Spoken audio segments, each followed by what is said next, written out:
ओम गणेशाय नमः। हरे कृष्णा। नमस्कार दोस्तों, आज हम माघ मास में आने वाली एकादशी सटतिला एकादशी की व्रत कथा, उसके व्रत नियम और उसके महत्व के बारे में जानेंगे। माघ मास में आने वाली एकादशी को सटतिला एकादशी के नाम से जाना जाता है। इस दिन तिल खाने का अधिक महत्व है। इस व्रत को करने से व्यक्ति को धन धान्य की कोई कमी नहीं रहती है। यहाँ सटतिला एकादशी की कथा विस्तार से है। युधिष्ठिर ने पूछा, जगन्नाथ श्री कृष्ण, हे आदिदेव, हे जगतपते, माघ मास के कृष्ण पक्ष में कौन सी एकादशी होती है, उसके लिए कैसी विधि है तथा उसका फल क्या है? हे प्रभु, कृपा करके यह सब बातें बताइए।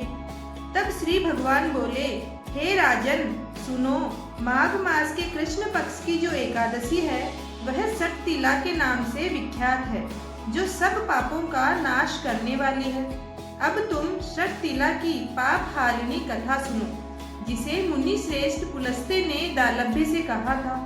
दालभ्य ने पूछा, हे मुनि, मृत्यु लोक में आए हुए प्राणी प्राय पाप कर्म करते हैं, ब्रह्म हत्या भी करते हैं। उन्हें नरक में न जाना पड़े, इसके लिए कौन सा उपाय है? कृपया बताने की कृपा करें। पुलस्त्य ऋषि बोले, महाभाग, तुमने बहुत अच्छी बात पूछी है, मैं बतलाता हूँ, ध्यान पूर्वक सुनो। माघ मास आने पर मनुष्य को चाहिए कि वह नहा धोकर पवित्र हो, इंद्रियों को संयम में रखे और क्रोध, अहंकार, लोभ तथा चुगली आदि बुराइयों को त्याग दे। देवाधिदेव भगवान का स्मरण करके जल से पैर धोकर भूमि पर पड़े हुए गोबर का संग्रह करें। उसमें तिल और कपास छोड़कर 108 पिंडिकाएं बनाएं। फिर माघ में जब आर्द्रा या मूल नक्षत्र आए तब कृष्ण पक्ष की एकादशी करने के लिए नियम ग्रहण करें। भली भांति स्नान करके पवित्र हो शुद्ध भाव से भगवान विष्णु की पूजा करें। कोई भूल हो जाने पर श्री कृष्ण का नामोच्चारण करें। रात को जागरण और होम करें। चंदन, अगरचा, कपूर, नैवेद्य आदि सामग्री से शंख, चक्र और गदा धारण करने वाले श्री हरि की पूजा करें। तत्पश्चात भगवान का स्मरण करके बारंबार श्री कृष्ण नाम का उच्चारण करते हुए कुम्हाड़े, नारियल अथवा बिजोर के फल से भगवान को विधि पूर्वक पूजकर अर्घ्य करें। अन्य सब सामग्रियों के अभाव में 100 सुपारियों के द्वारा भी पूजन और अर्घ्य दान किए जा सकते हैं। तत्पश्चात ब्राह्मण की पूजा करें, उसे जल का बड़ा दान करें, साथ ही छाता, जूता और वस्त्र भी दें। दान करते समय ऐसा कहें, इस दान के द्वारा भगवान श्री कृष्ण मुझ पर प्रसन्न हो। अपनी शक्ति के अनुसार श्रेष्ठ ब्राह्मण को काली गई का दान करें। द्विज श्रेष्ठ विद्वान पुरुष को चाहिए कि वह तिल से भरा हुआ पात्र भी दान करे। उन तिलों के बोने पर उनसे जितनी शाखाएं पैदा हो सकती है, उतने 1000 वर्षों तक वह स्वर्ग लोक में प्रतिष्ठित होता है। तिल से स्नान करें, तिल का उबटन लगाएं, तिल से होम करें, तिल मिलाया हुआ जल पिएं, तिल का दान करें और तिल को भोजन के काम में लें। इस प्रकार 6 कामों में तिल का उपयोग करने से यह एकादशी सटतिला एकादशी कहलाती है, जो सब पापों को नाश करने वाली है। अब इसकी कथा मैं तुम्हें सुनाता हूँ, ध्यान पूर्वक सुनो। धार्मिक मान्यता के अनुसार एक समय नारद मुनि भगवान विष्णु के धाम वैकुंठ पहुँचे। वहां उन्होंने भगवान विष्णु से सटतिला एकादशी व्रत के महत्व के बारे में पूछा। नारद जी के आग्रह पर भगवान विष्णु ने बताया कि प्राचीन काल में पृथ्वी पर एक ब्राह्मण की पत्नी रहती थी। उसके पति की मृत्यु हो चुकी थी। वह मेरी अनन्य भक्त थी और श्रद्धा भाव से मेरी पूजा करती थी। एक बार उसने 1 महीने तक व्रत रखकर मेरी उपासना की।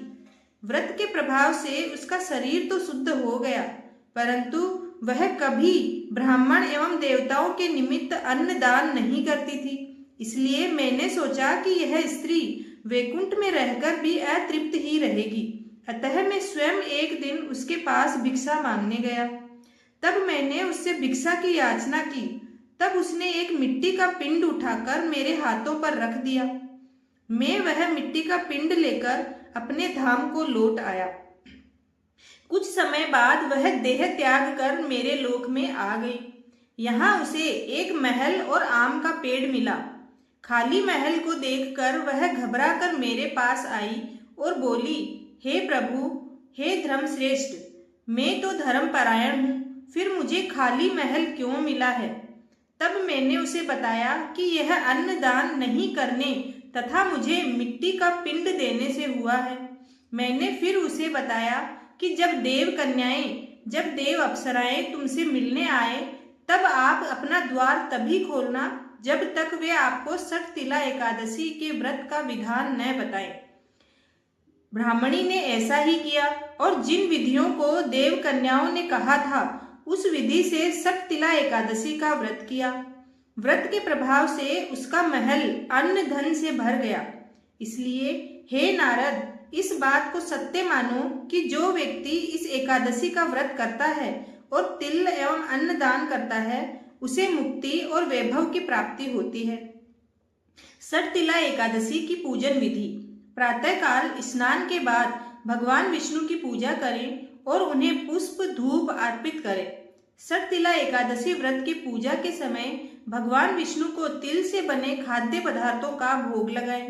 ऐसा करके भगवान विष्णु प्रसन्न होते हैं। तिलों में गाय का घी मिलाकर हवन करें। इस दिन तिल का दान करना अति उत्तम माना जाता है। तिल का दान करने से व्यक्ति को मोक्ष प्राप्त होता है। व्रत रखने के बाद रात को भगवान विष्णु की आराधना करें, साथ ही रात्रि में जागरण और हवन करें। इसके बाद द्वादशी के दिन प्रातःकाल उठकर स्नान के बाद भगवान विष्णु को भोग लगाएं और पंडितों को भोजन कराने के बाद स्वयं अन्न ग्रहण करें। के लिए षटतिला एकादशी व्रत के कुछ उपाय लेकर आए हैं, जिससे घर में लक्ष्मी माता और सरस्वती माता की असीम कृपा आपके ऊपर होगी। धार्मिक परंपरा के अनुसार जो भक्त षटतिला एकादशी का व्रत करते हैं और विधि पूर्वक भगवान विष्णु की आराधना करते हैं, उनकी सभी इच्छाएं पूरी होती है। यह दिन घर में सुख, शांति और समृद्धि लाने के लिए अत्यंत महत्वपूर्ण माना जाता है।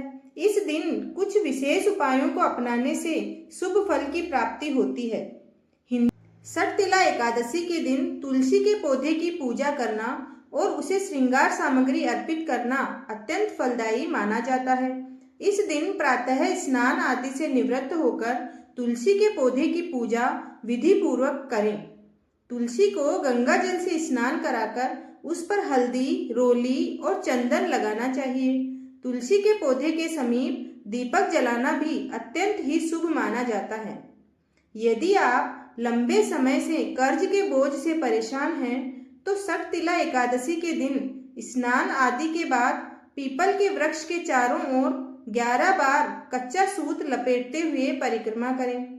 परिक्रमा समाप्त होने के बाद पीपल की जड़ में जल अर्पित करें और हाथ जोड़कर कर्ज से शीघ्र मुक्ति के लिए प्रार्थना करें।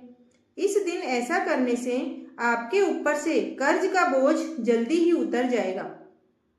षटतिला एकादशी के अवसर पर जल में काले या सफेद तिल डालकर स्नान करना अत्यंत शुभ होता है।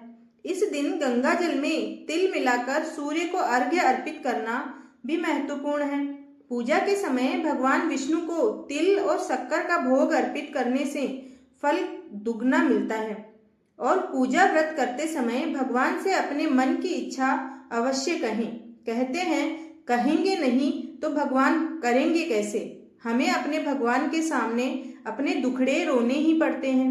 अगर आपको ये कहानी अच्छी लगी हो, ये व्रत विधान अच्छा लगा हो, तो चैनल को जरूर सब्सक्राइब करें। धन्यवाद।